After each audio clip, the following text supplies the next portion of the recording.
The dual trace oscilloscope, it is a type of cathode ray oscilloscope which is used for the display of various types of waveforms of different electronic signals. So what's the difference between the cathode ray oscilloscope, the general cathode ray oscilloscope and the dual trace oscilloscope? In the cathode ray oscilloscope, that is CRO, we have the facility to display the waveform of an input signal with respect to time. Now, if we want to display the input signal with respect to another signal, then that is called the dual trace oscilloscope, where we are getting two traces of the two input signals which are applied to the CRO. So dual trace oscilloscope is also a type of cathode ray oscilloscope in which we are getting two traces of the input signals. Okay. Now, what is the need of the dual trace oscilloscope? Now, we know that in the cathode ray oscilloscope CRO, we are displaying the waveforms of the voltages or other electronic signals. So, if we want to compare two voltages, we have to use two input signals, okay, or we have to use two separate CROs for the comparison of the two voltages. Now it becomes very tedious and very complicated that we are using two CROs and getting different waveforms from them, and then we are comparing them. So instead of using two separate single trace CROs, we are using one dual trace oscilloscope which is tracing the two voltage waveforms on the same screen. Okay, so we can compare these waveforms on the CRO. So the comparison of the two voltages, it's become easy with the help of the dual trace oscilloscope.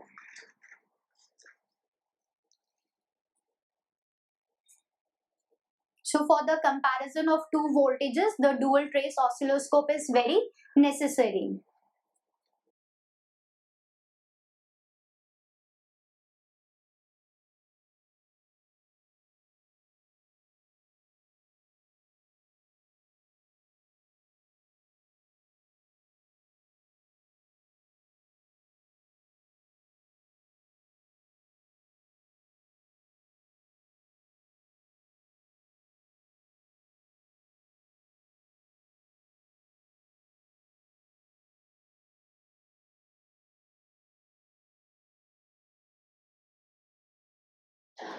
Now we know that in the CROs we are using an electron beam, and this electron beam is accelerated at a very high speed, and the electron beam, it is deflected and then it strikes with the phosphorus screen and then produces a luminous spot, and the variations in the luminous spot is proportional to the variations in the input voltage.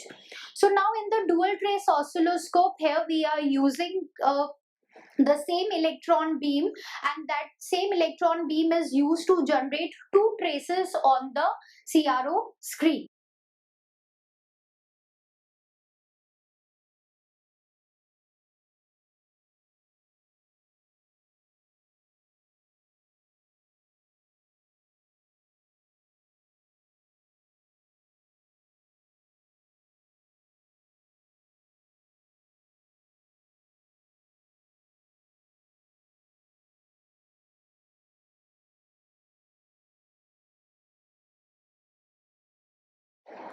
So in the dual trace oscilloscope, we will be using one single electron beam, and this electron beam is used to generate the two traces on the CRO screen, and these traces, they are deflected from the two independent vertical sources. So we will be having two vertical inputs and one horizontal input. These two vertical inputs will be producing the electron beam, and the electron beam will be deflected with in proportion to the deflections or changes in the vertical inputs.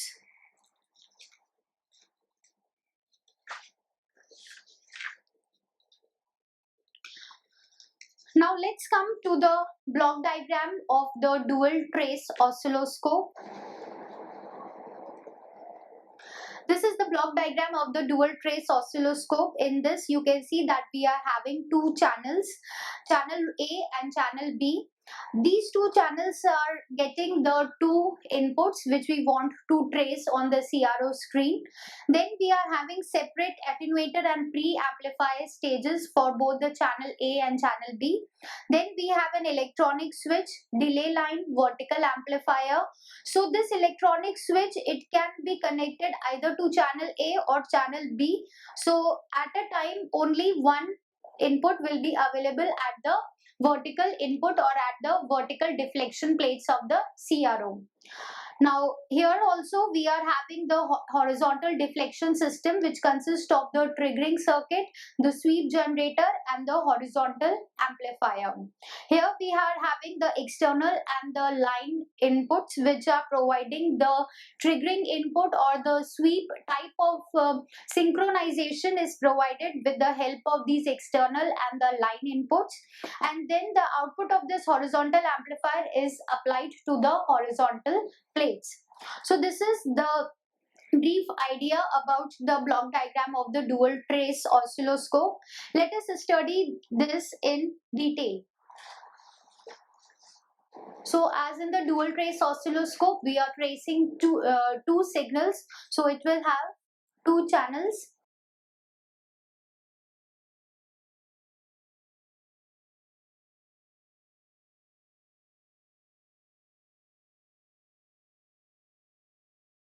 Okay, so one input will be applied to channel A and another input is applied to channel B.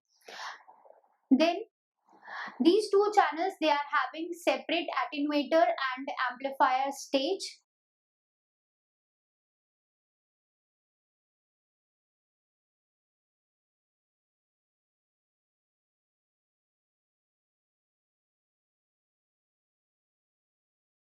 Okay, so for channel A, we will have separate attenuator and preamplifier, and for the channel B, we will have separate attenuator and preamplifier. Now, after this preamplification, these two inputs or these two channels, they are passed through the electronic switch.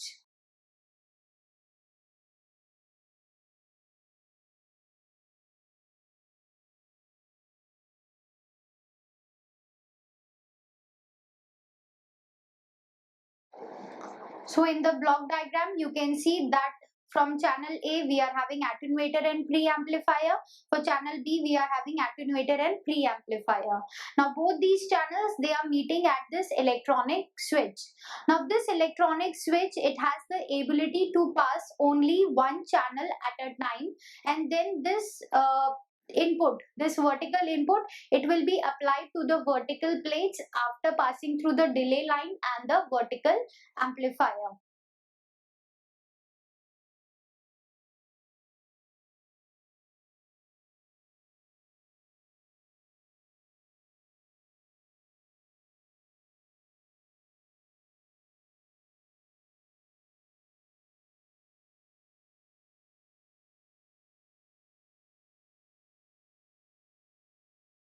Okay, so when this electronic switch, it is connected with the channel B, so channel B will be passed to the vertical plates.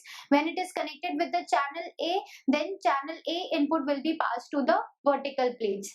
Now this vertical amplifier, it is going to amplify if the inputs, they are very weak signals, and this delay line is used to insert a delay between the vertical input and the horizontal input. Okay,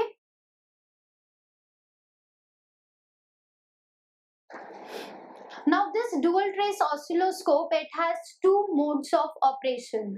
One is the alternate mode and second is the chop mode.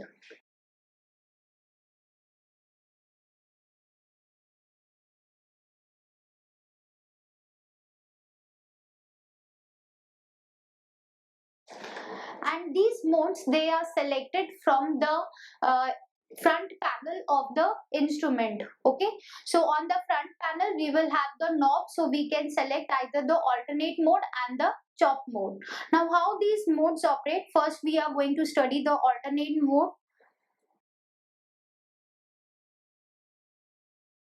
In the alternate mode, the electronic switch, it is going to alternate between the channels A and B. Here we are having electronic switch. So one time this electronic switch will be connected with channel A, and after that it will be connected to channel B. So alternately it is connecting between the channel A and channel B. So one time the display on the CRO screen, it will be displaying channel A, and one time it is displaying the channel B.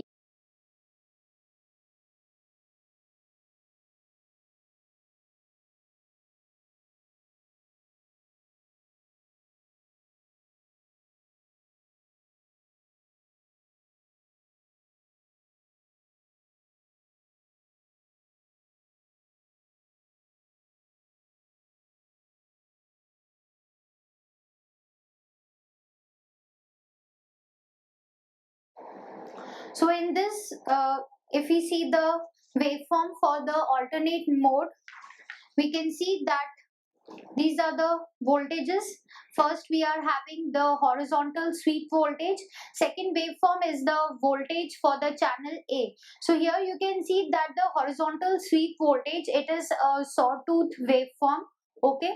Now in this sawtooth waveform, the fall time, that is from the maximum to the minimum value, it is not zero. Okay. It is like this. So here this period, like the time taken by the waveform to fall from its maximum to the minimum value, is called the flyback period. Okay. And this period when the waveform is not available, this horizontal sweep voltage is not available, it is called the hold off period. Okay. Now this is the voltage to the channel A, and this is the voltage to the channel B. So alternately the electronic switch, it is switching between the channel A and channel B. So first when it is connected to channel A, it will be giving this waveform. Now in the flyback and the hold off period, the display will be blank. So you can see that from here the flyback period is starting. So the output of the CRO, it is not displaying any waveform in the flyback and the hold off period. After that channel B will be connected, so the CRO is displaying the channel B. Again it is having the flyback and the hold off period, so no display is done on the screen of the CRO. After that channel A will be connected, so channel A is displayed here. Then again flyback and hold off period, no display on the output. Again channel B will be connected, then channel A. So you can see that the electronic switch, it is alternating between the channel A and channel B. Only here the flyback and the hold off period, no display is done. So we can say that the display is blank in these two periods.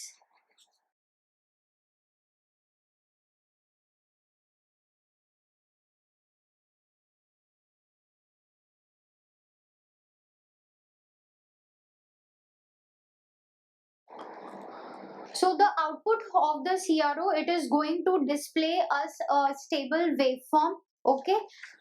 And this stable display is of both channel A and channel B alternately.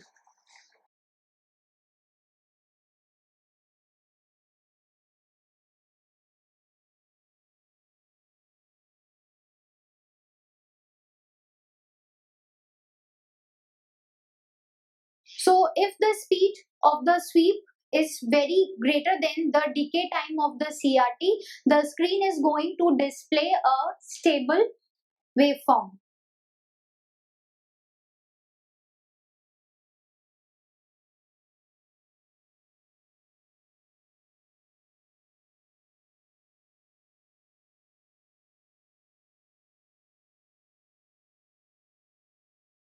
Now the disadvantage of this alternate mode is that it cannot be used for displaying the signals which are having very low frequencies, because here the condition is that the sweep speed is very much greater than the speed of the CRT screen.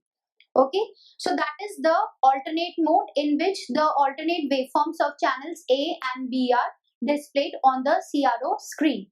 Now let's come to the chopped mode.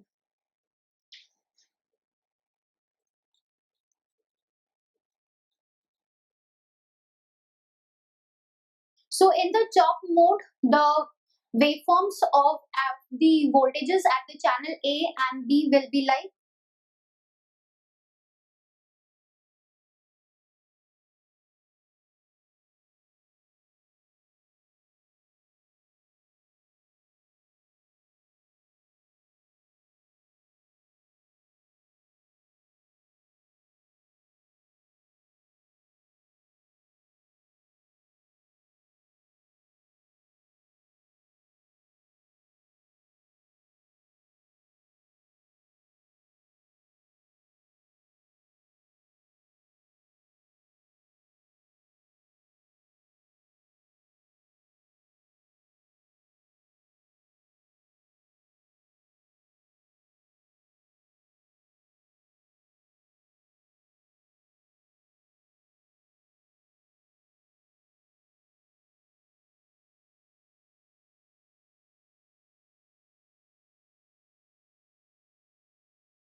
Now in the chop mode, you can see that this is the horizontal sweep voltage, which is a sawtooth wave having the flyback and the hold off period. Okay, this is the flyback and this is the hold off period. Now this is the voltage applied at channel A and this is the voltage applied at channel B. Okay, so you can see that the frequency of channel A and channel B, it is different. That channel A is starting from this 0 position and channel B is starting from the next position. So again, the here no chopping is done. That is the sum. First this A channel is passed, then B is also present, then C means the channel A is again present, then channel B, then channel A, channel B. Only the display in the flyback and the hold off period is not given. The display is blank in that period. Otherwise the both the channel A and channel B, they are summed up and the display is given on the screen. So we can say that in the chop mode,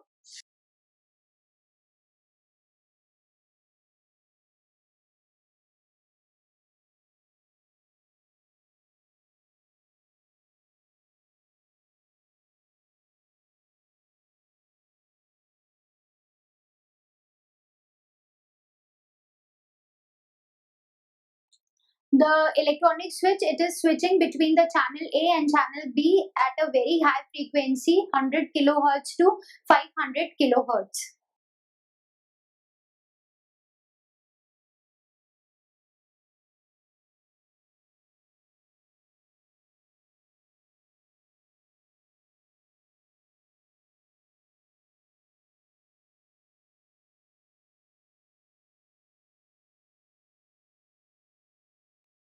So because the electronic switch, it is switching at a very high speed, so it is switching between channel A and channel B. So you can see that very small segments of channel A and channel B both are connected with the vertical amplifier.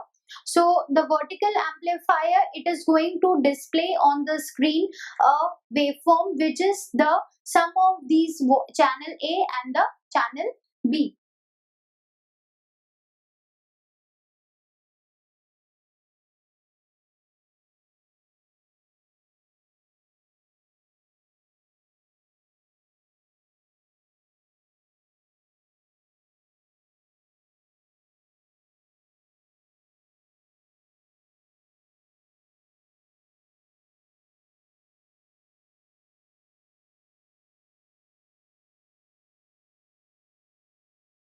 Okay, so if the chopping rate is very fast, then the speed of the sweep generation. So the display on the CRO screen, it will be a continuous line which is the sum of the two channels.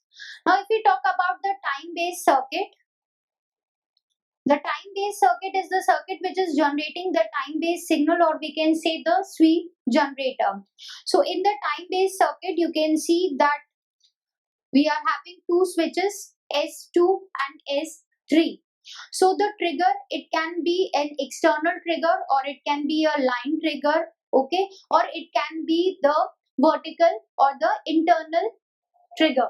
So the three type of triggering can be done here, the internal, external and the line, by connecting the switch S2. If we want internal, then it can be connected to channel A or channel B. If we want external, then it is connected to the external signal, and if we want the line synchronization, then it is connected to the line. Now here the sweep generator, it can be operated in the XY mode also, or it can be simply connected with the horizontal amplifier. So if we talk about the time based circuit,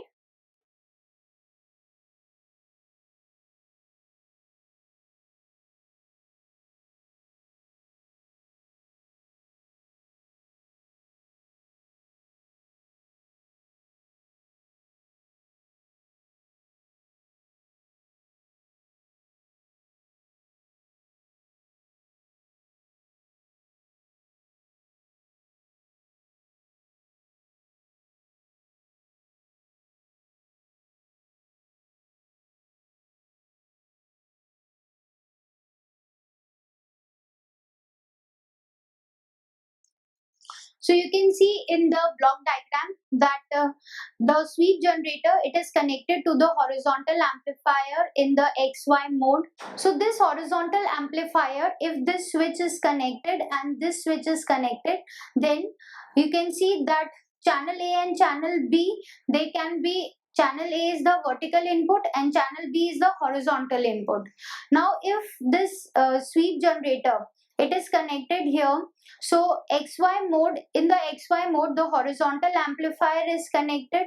Okay, so channel B is as the horizontal input and channel A is as the vertical input. So very accurate XY measurements can be done. That is why this mode is called XY mode.